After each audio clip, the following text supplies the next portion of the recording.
And I'm now in a position where indirectly I'm motivating others to be like, yeah, I can be multi-dimensional.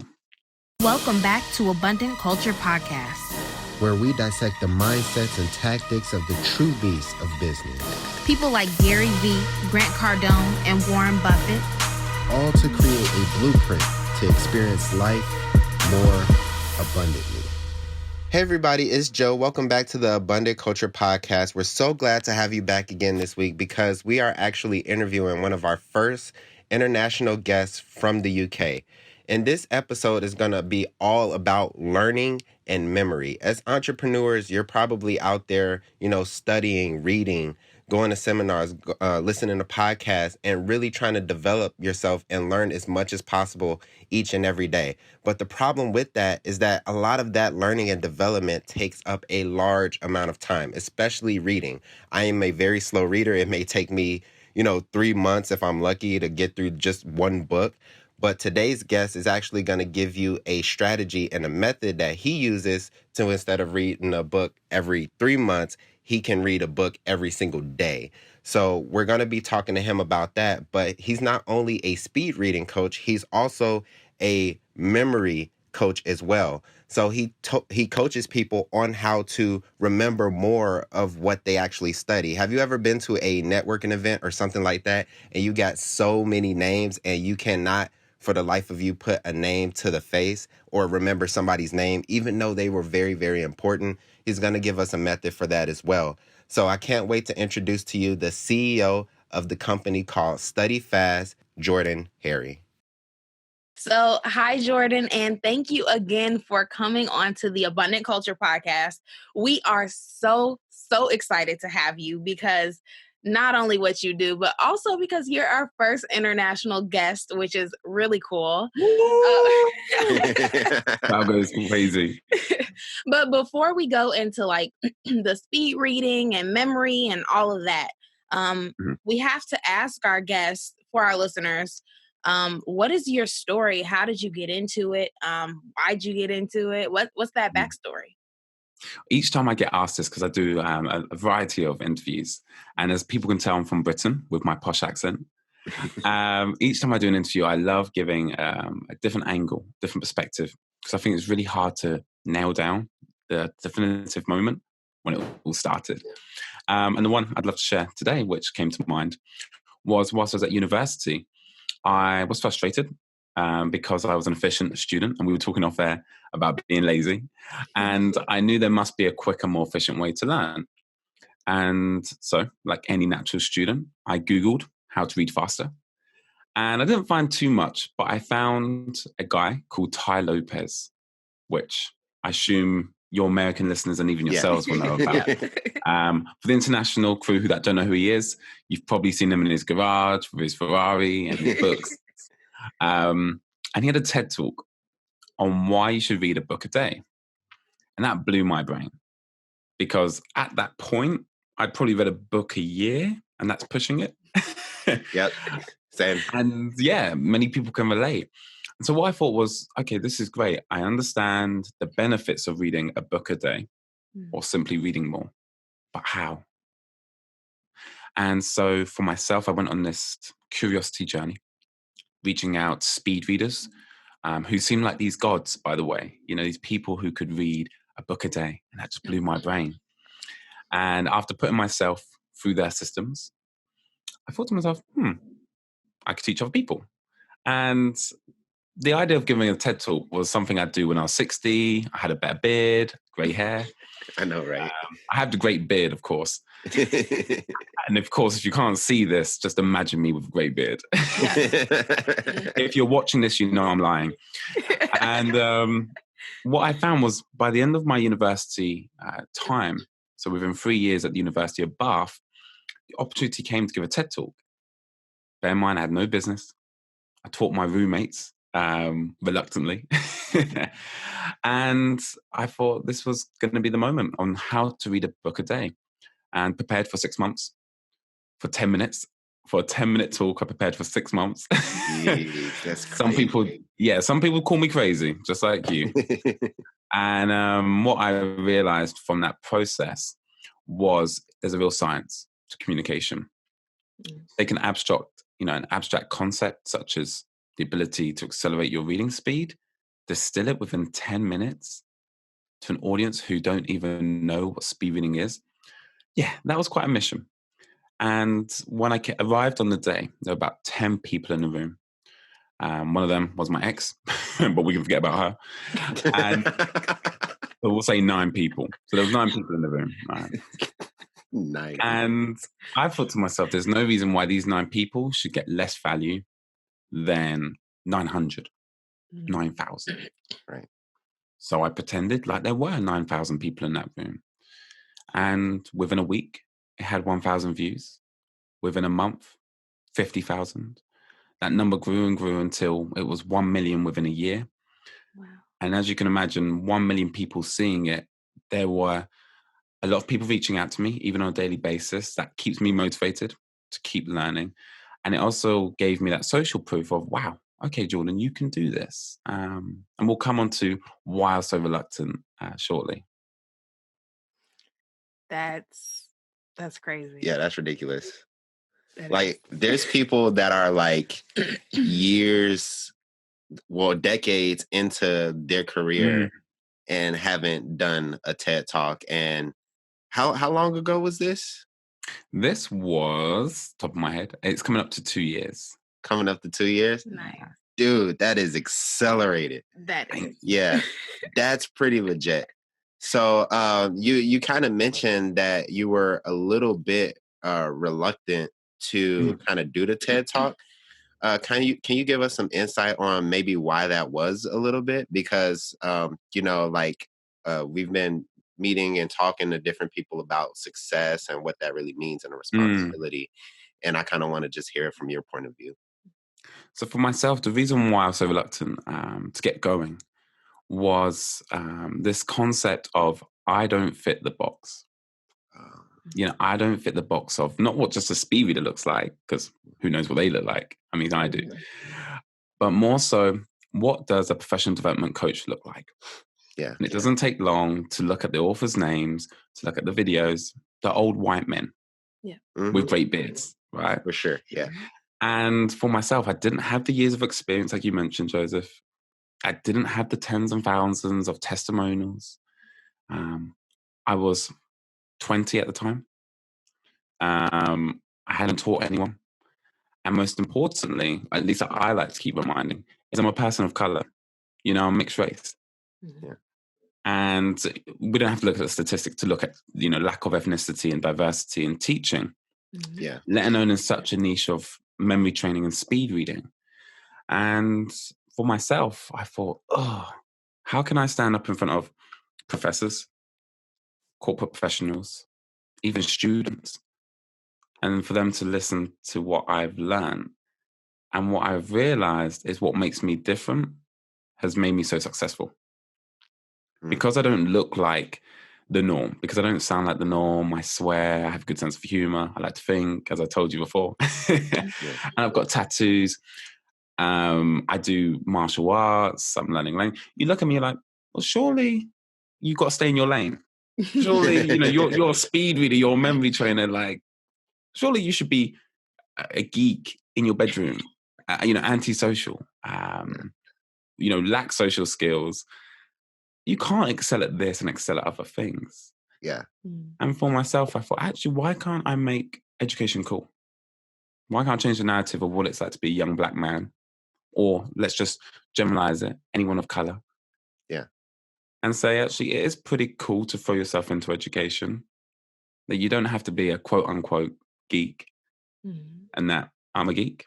I assume you two are geeks, and that negative stigma shouldn't kind of put us all into a box. And once I got in front of people, people wanted to hear me. And of course, I'm sure there's a big group of people that don't want to work with me, and that's fine. But there's a huge group of people that do, and they get all my love, attention. And I'm now in a position where indirectly I'm motivating others to be like, I can be multi-dimensional. Yeah, that's really cool. That's amazing. Like, just putting yourself outside of this little box that everybody else kind of puts themselves in or tries to put other people in. So that's great that you are a geek and you do martial arts and you do all this other stuff. Like multidimensional, like you said. I like that word a lot. And I feel like people should start to express themselves a bit more like that. Instead of trying to just fit into, oh, I'm an entrepreneur, so I can't go have fun. Yeah, for sure. So can you kind of take us through that kind of transformational moment when you realized that this TED Talk was actually going to be real? And how did you kind of handle the fear of not fitting into this box so that you can actually go out for that, 10 to 15 minutes and actually perform at your best? How did you do that? Because I'm just now getting into public speaking. And it's, there's times where, like, especially at the beginning is like just nerve-wracking to me. But how did you actually handle it? For myself, which I don't think anyone's asked me, so I love this question and I'm really happy to share, nor had I. At this point, the only experience in public speaking that I had was putting my hand up in class. And, I don't say that because I didn't do it often. I was, even in school, I was the cool geek. Once again, people would pick on me if I got the answer wrong. When the teacher asks, what's the answer? And everyone's like looking around. They would only do that if I weren't in the room. Because if I was in the room, I always put my hand up first. Even if I didn't know, it'd make the class laugh, make the teacher laugh. But that's the only way I learned. Yeah. And that was my opportunity to practice public speaking in front of an audience of 30, 40 people. But what I found was I needed to step it up. And public speaking, like any muscle, it's a skill. And if you don't use it, you will eventually lose it. Yeah. Right? We don't want to get too geeky, but the forgetting curve. Your learning retention at the beginning of when you've learned something is 100%. Over time, studies have shown that you will forget about 60% of that over 2 days. Wow. That's if you think it's important. Wow. So what you have to do, if it's a skill, you have to review it. Now, there's no way I could have spoken in front of people every day without going crazy. Yeah. But what I could do, and driving the people listening crazy, but what I could do was I could turn my phone on. I could turn it on myself and I could talk and I could document the journey. And we're not talking about, a fancy vlog. I would try my hardest to communicate a single message. And this is how I started my YouTube channel. My first video was in portrait mode, schoolboy era. And just so people who don't know, don't do a portrait because you're going to get the weird black bars either side that say, hey, look, I'm a noob. I don't know what I'm doing. So please turn your phone on the side if you're going to record. Unless it's live and then you want to keep it in portrait. So my first video was in portrait. I was like, what's one thing people want to know about? That's creating a website. I'd created a website, so I felt like I could talk about that. Yeah. I timed myself. I think I gave myself like 5 minutes. You can't tell someone how to create a website in 5 minutes talking to the camera. Yeah. But for me, this was going to be my personal challenge. Could I talk about a topic every day with a lot of time leading up to my TED Talk? I think we've taken quite a few down because they were atrocious. But you can go on my YouTube and you can see, I think the first one's still up there. A couple of the good ones are still up there. Number 15, number 55, blah, blah, blah. And what this allowed me to do was I got automatic feedback. So for anyone who's looking to get into public speaking, listen now. What you want to do is by filming yourself every day, you don't even need to send it live, is you can pick up mannerisms you don't like. So you're like, oh shit, I really do that thing every time I start a question. We all have these subtle social cues. Yeah. And it doesn't take an expert to realize, I shouldn't be doing that. Yeah. Another thing, many people don't like the sound of their voice. Yeah. But what they have to, exactly. But what you have to realize, Joseph, whereabouts are your ears? This isn't a trick question. What was that? Whereabouts are your ears in relation to your mouth? To the sides. You said, where is it? Yeah. Yeah. Just right here. On the, like a little up and, to the sides. Wait, you were going to say something else. So they're to the side and they're what? Back. That's it. Okay. We got there eventually. It is a tricky one. So that's right. Your ears are behind your mouth. So many of us are used to hearing ourselves from behind. Okay. Wow, I never thought about it like I never that. thought about that. Okay, so I'm about to blow everyone's mind. I'll say that again. We are all used to hearing ourselves from behind. Our ears are positioned behind our mouth. So when we speak, we don't hear the true, authentic tone that we give. The only time you can refine what you sound like is by listening back. Wow. Because when you speak into a digital device, it picks up, especially like a microphone or a phone, it picks up what you sound like in front. And that's what everyone else hears. Wow. Just like standing in a mirror. We stand in a mirror so we can see what everyone else sees. Yeah. So you can't critique yourself by talking in your room. You do need either an expert to coach you, but if you don't, talk to your phone. For sure. And then the kind of the second point, add-on part to that, is I would give yourself a task of an allotted time. So whether that's recording on Instagram, you got 15 seconds, or whether, hey, I'm going to give myself 1 minute, because I know Instagram cuts it out. The reason why I say that, it's fantastic because you've got to communicate an idea within 1 minute without waffling, no ums, ahs. And it gets you real good at communication. And of course, you get that instant feedback. So I hope that helps you, Joseph, and some of the listeners as well.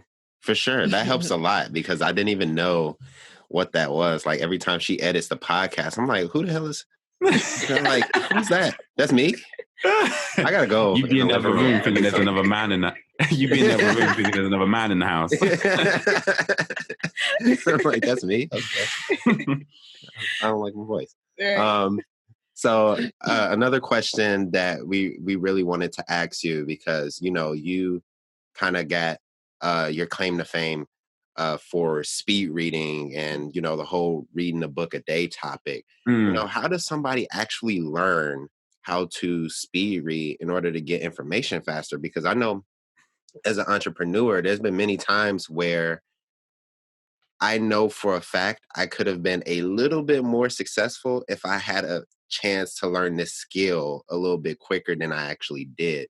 So I think a lot of our listeners out there, they're, always sharpening their skills, always learning a skill, and they do a lot of reading. But, like with me, extremely slow reader. Like it will take me forever just to read a book. So how does somebody actually start to learn that skill? I would believe the first thing before we get on to the practical applications is why. Why do you want to learn how to read faster? There's going to be some people here who don't. And there's going to be some people here who don't enjoy reading. And who am I to say, okay, you don't enjoy reading, now I'm going to show you how to read a book a day. And they go like, yeah, that's true. So, and then not on top of that is there's going to be some people, another group, who are like, yeah, I do want to learn this superpower. But why do you want to learn it? Do you want to make more money? Do you want to learn a new skill? Do you want to build a business? And therefore, building a business, you need to be reading more books. Because what you'll find often is it isn't easy. You're going to be learning a skill which takes daily practice. Remember, you're training a habit of a lifetime out of your system. A lot of the things that we do, like the voice inside your head whilst you're reading. Yeah. If you keep that in your head, as I discussed in the TED Talk, you can only read as fast as you can talk. And the average talking speed is 150 to 250 words, unless you're Tony Robbins. That guy can speak 500 words per minute. Yeah, right. Okay, don't watch him for public speaking advice, okay? He makes his millions, but he's different. Yeah. But the average person, the talking speed is 150 to 250 words per minute. So it's no surprise that when we look at the average reading speed, it's in the exact same bracket. It's because we're hearing the words instead of seeing them. I'll say that again for the people that went over their head. We're hearing the words instead of seeing them. And you have to understand that to change that just one habit, if you don't mind me asking, Joseph, I won't ask Jasmine, how old are you? I'm 24. Just 24. Damn, you got a better beard than me. I've got 2 more years. Yeah. Well, 24 years, well, let's say you weren't reading from the womb. Let's say 20 years of reading. Yeah. You've used this voice inside your head, and now you come to me and, I tell you, go get rid of that voice. That's not going to go overnight. No, not at all. However, it can go within 2 hours of a workshop. But what you'll find is, as we were talking about with any skill, after a workshop, on my course, on any other course, if you don't review it, you forget it. Yeah. Mm-hmm. So the first thing is, why do you want to become a speed reader? That you got to be really clear on. We all do that. Why am I going to go to wrestling later on tonight and get my ass thrown to the floor multiple times? I have my why. My why is to make sure I'm ready for the one fight that I've got in me. And that's when a robber breaks in my home, stabs me in my arm, and I've got to protect my wife and my kids. Yeah. At that moment, I'm happy to take the consequences of broken bones, dislocations, and training to not be helpless during that one fight. Yeah. It's the same. I know it's extremes and they're parallels. It's the same as speed reading. Why do you want to sit down and open a book and sit there in silence for an hour, 2 hours? So that's number one. Because I'm not going to be there to motivate you. I'm not going to be there to rah you up. Mm-hmm. Number two is you've got to break some of the habits. And I know we've only got a limited amount of time.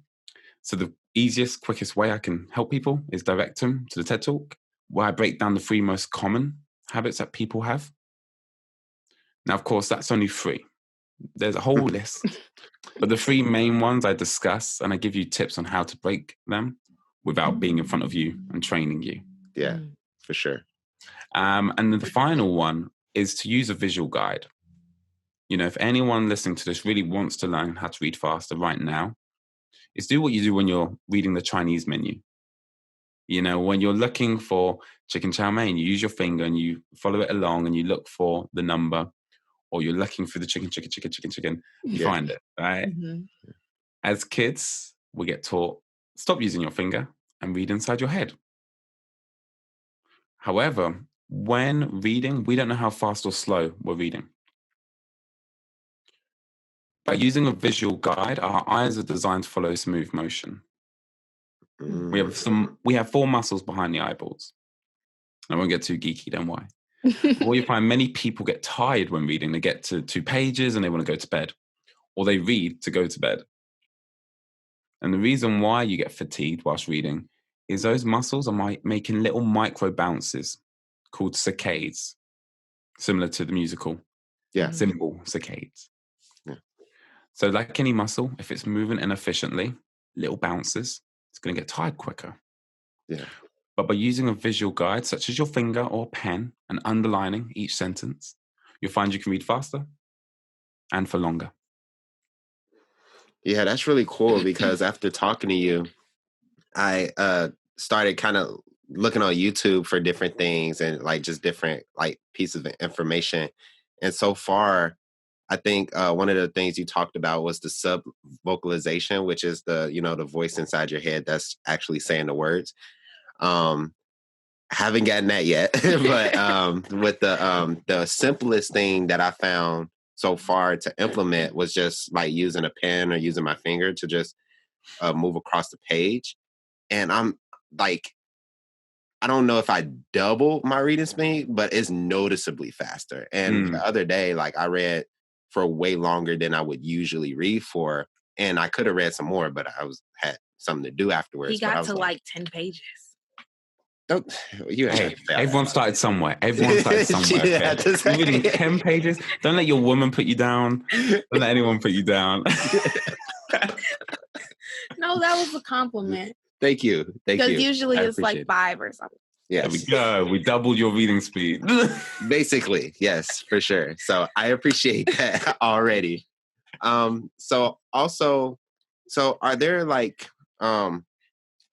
other methods of speed reading, or is there just this, these one few ways to actually do it? If you know what I mean, if that question makes sense a little bit. Yeah, it does. And of course, in context, we do different techniques. So someone with dyslexia, I would train differently.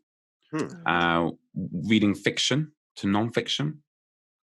For example, not a big brag, but I read 7 times faster than the average person. Now that drops significantly when I'm reading a book about printers. I've got a printer in my room. I don't know how printers work. I don't know the mechanisms. There's going to be words that catch me out. So something which is kind of woo-woo and high level is I would recommend, it's a free app, no affiliation, download the Word of the Day app. Word of the Day app. And what it does is it just presents you each day with a new word. And what's great about this, and this is where we go real in deep, is when you don't understand a word, there's a cognitive process that takes place. There's a retrieval process. For many of us, we know what the word because means, and it takes us milliseconds to understand the spelling, the sizing, the font, and then understand what that word means within the context. There's a lot going on when we talk about reading. Yeah. Wow. And that's just on the surface level. But if you don't understand what because is, and you're an English speaker, it stumps you. And if you skip over it, it could change the context. Oh, yeah. And that's why I always say, the bigger your vocabulary, the faster you can read. And if you don't believe me, are you two learning a language or tried learning a language? She knows a little Spanish. Was, and then I kind of fell off with it. I was trying to learn Spanish fluently, and I'm not there yet, just very mucho poquito. Vale, well, estoy aprendiendo español. Porque mi novia habla español y portugués. So one language at a time. Pero cuando lee español, tengo lee más lenta. So when I read Spanish, I have to read much slower. Because I'm used to speaking conversationally. Yeah. Pero no reading literature. I don't even know how to say literature in the Spanish. And this is the thing, is when you're reading in your second language, third, fourth language, you realize how slow you have to read. Because you have to do direct translation. That's another high level. But you're not familiar with it. Yeah. It's the same with the English language or your first language. Is that your proficiency of reading is predicated on the expansion of your vocabulary. And the easiest way is use technology. Word of the Day app. It's free. It's easy. It prompts you with a new word, definition. And slowly with time, you'll see not so many words stump you anymore. That's really cool. That is. Yeah. I love all these little tips here and there. Yeah, for sure. So moving on to memory, are there different methods for remembering names or scripts or speeches, the different types of dialogue? Yep, dialogue or literature. Yeah. For sure. And one thing I'm really passionate about right now, and I'm doing so much reading into, thankfully I'm a geek, so I don't mind, is forgetting things is actually really useful. So many of us believe, I've got bad memory because I forget. There's quite a lot going on there. One, no one has a bad memory. Even if you've been diagnosed with a brain disorder, no one has a bad memory. Even Alzheimer patients still remember things. We all remember what's important to us. Yeah. And when we forget something, there's quite a few things. There's storage strength and there's retrieval strength. I'll give you an example of the two because we talk about memory. Yeah. So storage strength is when you first meet the neighbors across the road, right? Storage strength is 100%. Retrieval strength is 100%. Granted, you were paying attention. Right. Remember your neighbor's name. Let's say our neighbor's name is Joseph. Okay, now next day, you see your neighbors out. You're like, that is definitely our neighbor. That's definitely what's his face. But I can't remember his name. And what's happened there is your retrieval strength is now 0 to maybe 50%. Yeah. But your storage strength is 100. You know that's your neighbor. You haven't forgotten that much. Yeah. But the time it takes for you to retrieve it, usually by the time you've gone back in the house, you're like, oh, fuck me, that was Joseph. I hope I can swear on this podcast. No, you're good. Some podcasts have rules and I forgot to read, but I know you didn't have any However rules. you express yourself. Yes. Beautiful. Be authentic. And so when we look at memory, in that moment when you were out on your lawn and you saw your neighbor the next day, you didn't forget who that person was. You didn't forget their name. It was the speed of retrieval that let you down. Wow.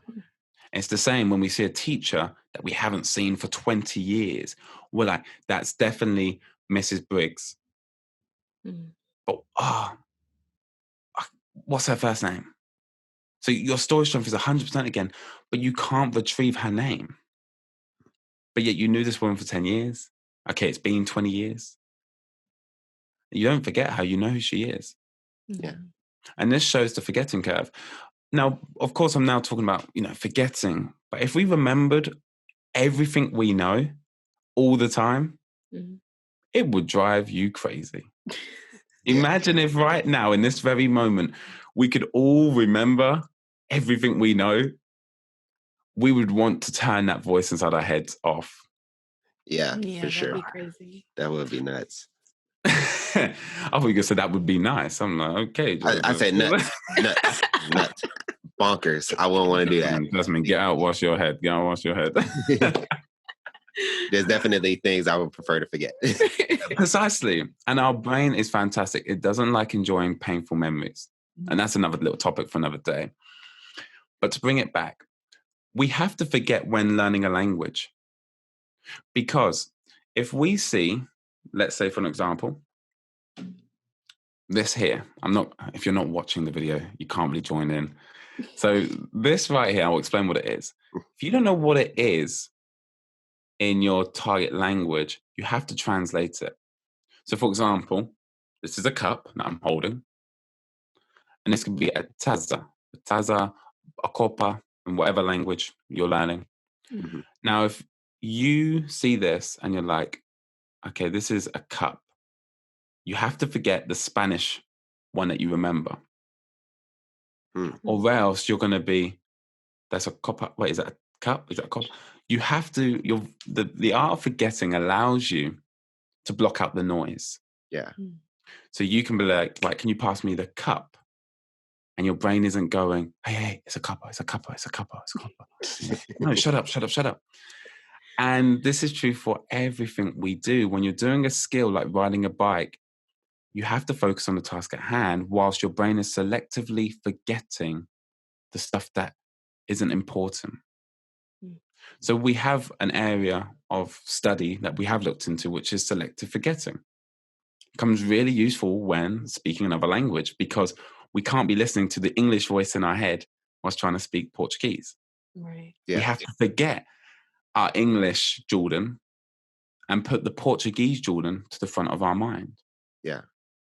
And this is same throughout our lives in all different areas, but I hope language learning is the easiest to show that forgetting is a good thing. Yeah, for sure. Mm-hmm. Yeah, definitely. Yeah. And to kind of finish up on that point of, memory, and we talk about over time reviewing something. There's something called spaced learning. Pretty obvious what it is. And that it shows that learning is most effective at the point where we're just about to forget it.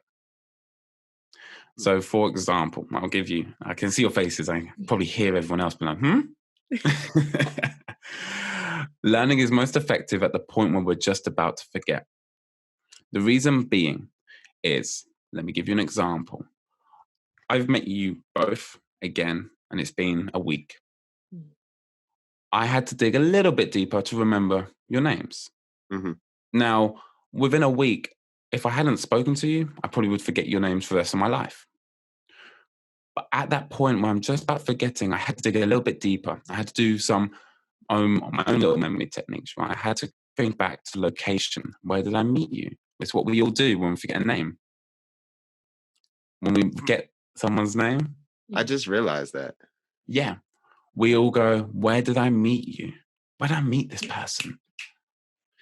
And that process of digging deeper within our retrieval process, and when we finally pluck it out, that now lasts a whole lot longer because of that extra work. And that's also known as the fluency effect, the idea that you think you're better than what you actually are. And so that it gets exposed when you are presented with information a day, a week, a month, a year later. And the process of actually having to go deep and thinking, oh, how much do I remember, lasts a lot longer, because when you remember something, you feel good. And that sounds so weird. When you remember where your keys are, you feel a little bit cocky. You're like, yeah, I know where my keys are. Yeah. Especially if the missus is like, oh, you've lost something. Like, don't worry, I know where they are. When you remember someone's name and they forget you, once again, you feel cocky. You feel good. Yeah. Got him. Got him. Exactly. And that little feel-good emotion is dopamine. And here we go with a little science. So our hippocampus is locked within our amygdala. And our amygdala and our hippocampus, it's like a seahorse interconnected. And what happens with our amygdala, it releases dopamine. And dopamine makes us feel good, especially when we eat chocolate. Especially for the ladies. Studies have shown that ladies do release more dopamine than men when eating chocolate. Now, besides that, when that dopamine is released, because the hippocampus is interlocked with the amygdala, dopamine goes into the hippocampus. So every time we remember something, that feel-good feeling, that chemical gets released into our memory storage of our brain, and it reinforces that particular memory. So it's a little bit harder. It takes a little bit longer for you to forget it next time. Okay. So if you can retrieve something just about as you're about to forget it, it feels better. And the reason why it feels better is because you've released some dopamine. And it's going to be a lot harder for you to forget that in the future. It's harder without a graph to show you statistically. But I can get the picture.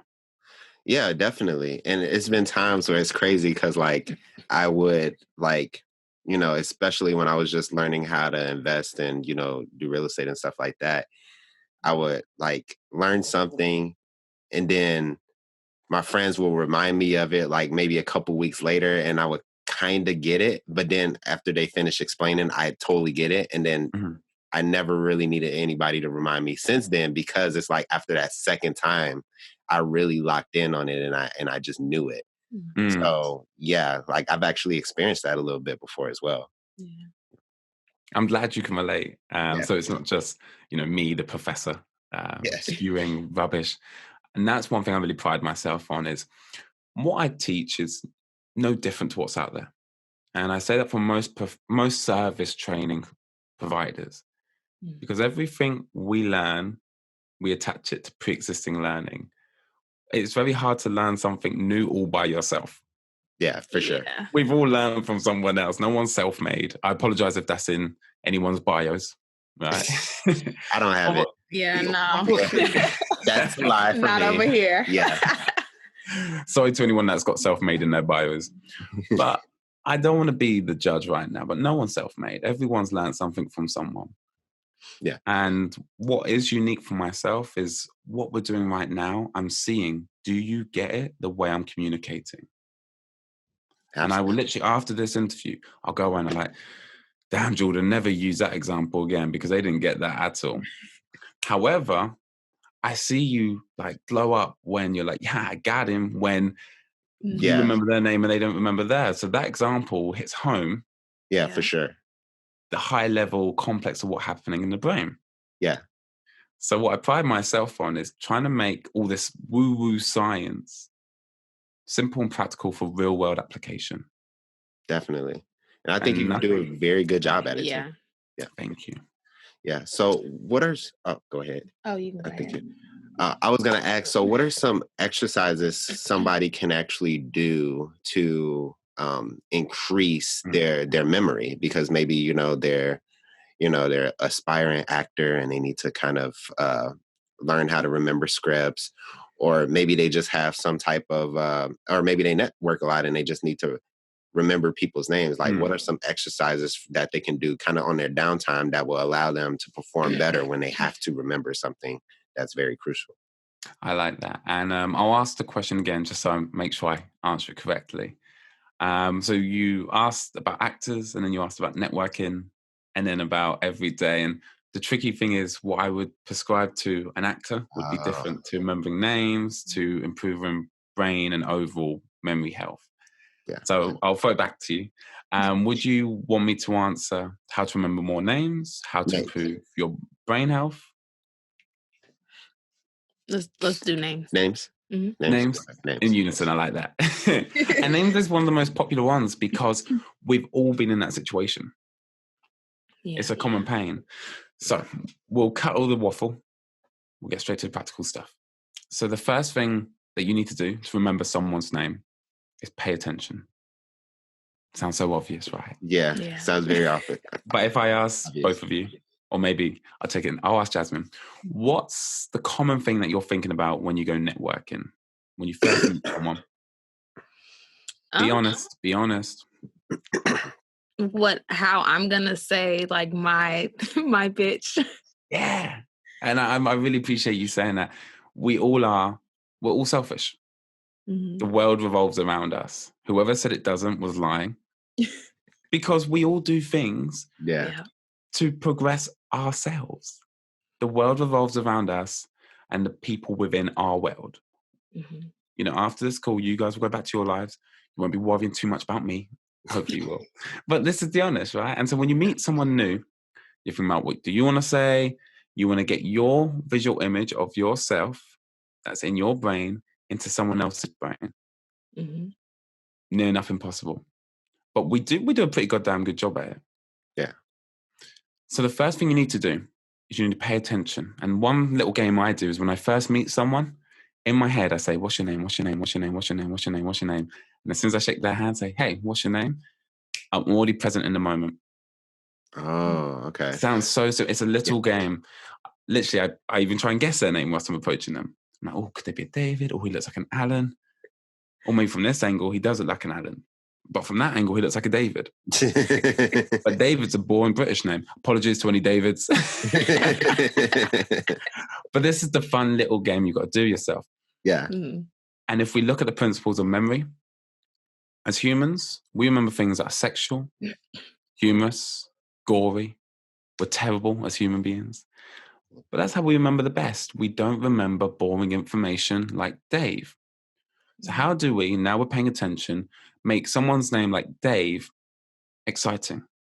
How do we make it visual? And you've probably heard this before. You need to make an association. Because the only way that we learn something new is if we attach new learning to pre-existing knowledge. You can't remember Dave if you have no other database of meeting Daves or ever hearing that name. And it's why people struggle to remember names that are quite unique, international. Yeah. My middle name that I don't use is Tarafea. You know, people don't have a best friend called Tarafea. Don't know a celebrity called Tarafea. Let them pronounce that correctly. Mm-hmm. But most of us listening to this will know someone called Dave. We will have a celebrity in mind, Dave Chappelle. Now, with that visual image, even if they don't look like Dave Chappelle. Yeah. Okay. Unless it is Dave Chappelle. Otherwise. Different story. Right. Now, with that visual image, so we've made the association that Dave is now Dave Chappelle. This is great. Problem is, you're going to meet another Dave at the event. Problem is, you're going to meet Dave in 2 years' time. Yeah. And you're going to be like, nice to meet you. And he's going to be like, we've met before. You feel like an idiot. And if you remember, Joseph, Jasmine, can you remember what I said? When you forget someone's name, what's the first thing you do? Oh, you try to figure out where you met them, where you met them. Because we love locations. You know, with our brain, we love being able to space out information. Yeah. And so what I want to do with Dave Chappelle is I want you to locate that visual image of Dave Chappelle in his green jacket on Dave's face. Why do I say Dave's face? Because 9 times out of 10, Dave's big nose, Dave's big ears, something, you know, that stands out. Yeah. That's not going to change. We don't want to put it on clothing because Clothing changes. Dave would, clothing changes. Hopefully. Yeah, we'd like to think Dave changes his clothes. So if Dave's got a particular feature, which we all do, Jasmine's got gorgeous hair, Joseph's got a great beard, which I'm very jealous of, that I would then put Dave within his beard. A little Dave Chappelle in his beard.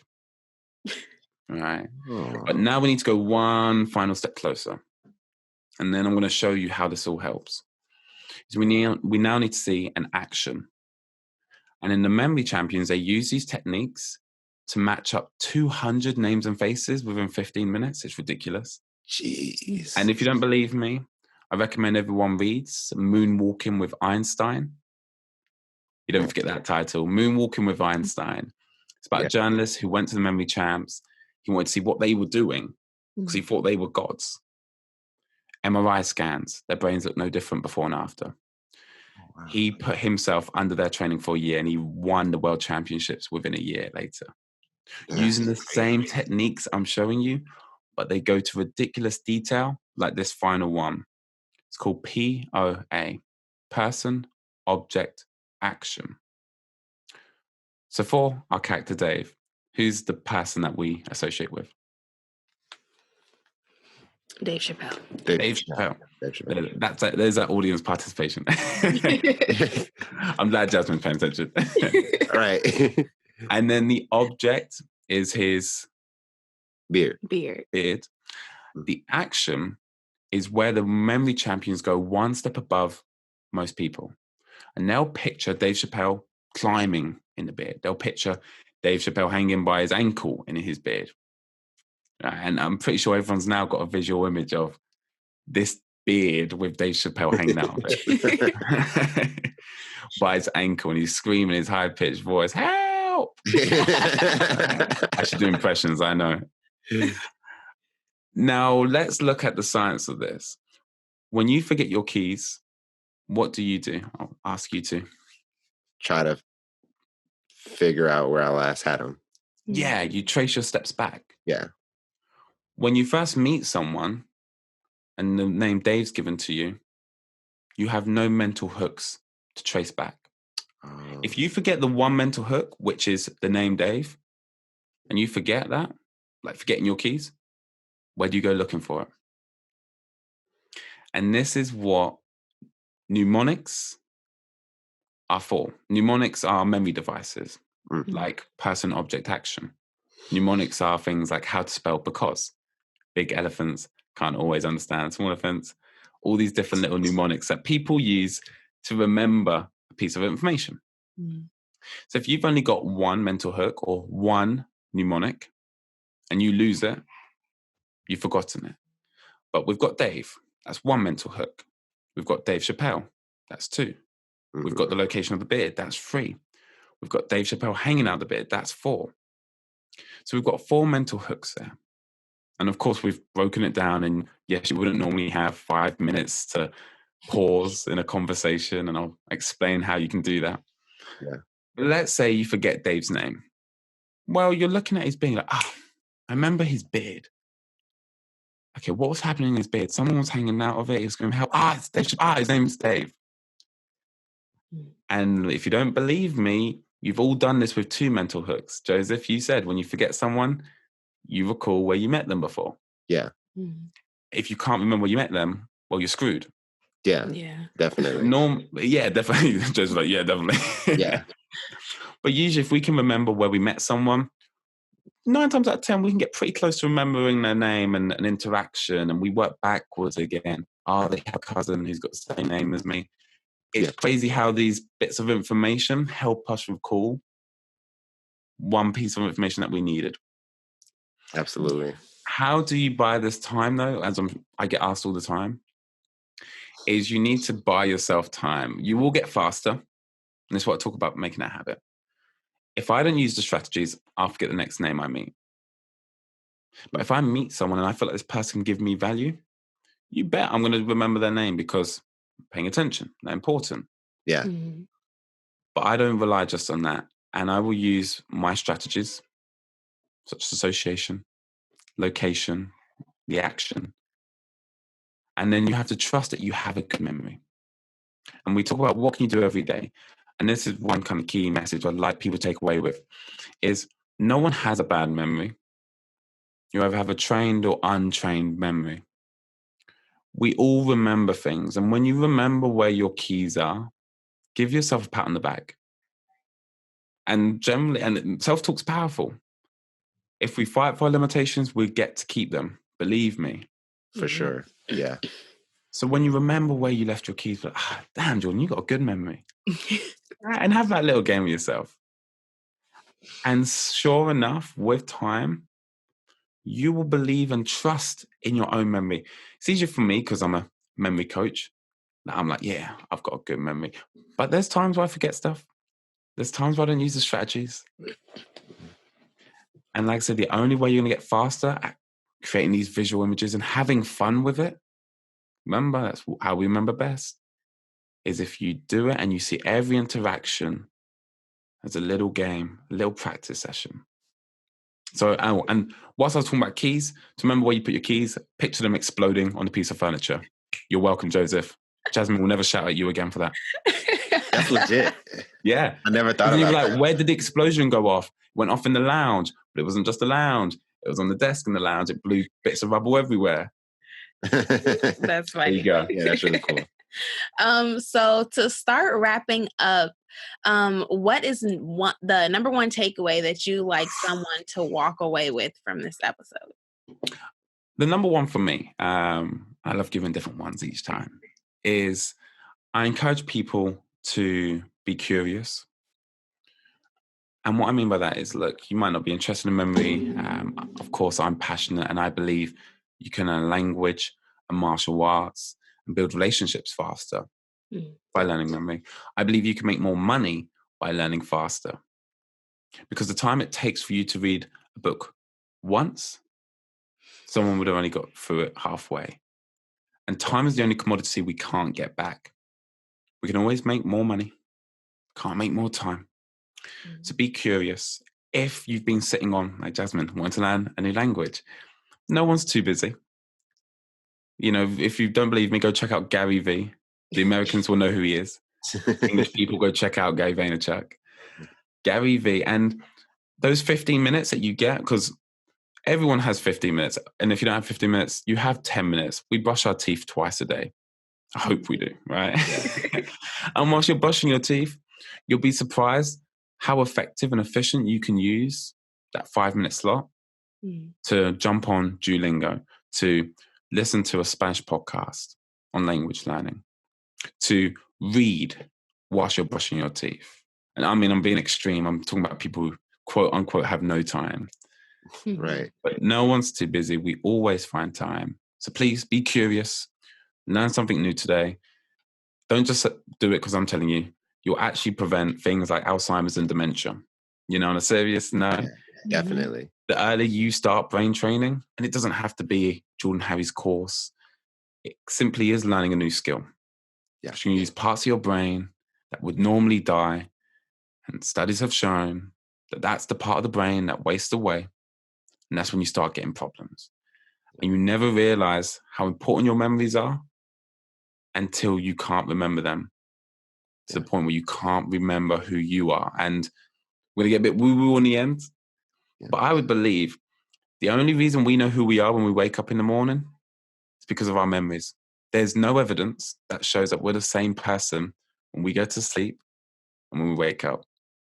Our cells change every day. We all know they die and they come back. So the only thing that makes us believe we're the same Jordan as I was yesterday is what I can remember. And it's that day when you wake up and you can't remember that you'll panic. So yeah, bit of a darker tone, but I want to hit home the health benefits of just learning something new. So be curious, everyone, have fun with it. Yeah. And prevent dementia, because we can't reverse it at the moment. But we could definitely prevent it. Yeah, definitely prevent it and offset it. You know, I don't. You know, I know this all goes on the records, and I'll get someone on Instagram like, "Hey, you said you can prevent it if you learn a language." No, little troll. I'm going to be sure you can prevent and offset it, okay? Some people are more predisposed to it if we're going to get all scientific. Yeah. So last two questions. One question we like to ask all our guests before we hop off is, this is Abundant Culture Podcast. We're all about spreading abundance in many different ways, whether it's like giving to a not-for-profit, whether it's teaching, kind of like you do, or any other activity for that matter that helps other people. So that question is, how do you spread abundance in your personal life? I love that. And I wouldn't have been able to answer this a week ago. I'm not even joking. So I was hosting a cancer event. I love this. See, I have to pause. I haven't forgotten it. It's the retrieval speed. Yeah. I went to a cancer event 2 nights ago and I was hosting it. And throughout the night, we were hoping to raise £100,000 and we hit that target. And I, of course, got paid to be at the event, but my ability to communicate and persuade, and I'd be biased, that's one of the most powerful skills, persuade people to give money, has hit that target. And my ability to communicate hit that target.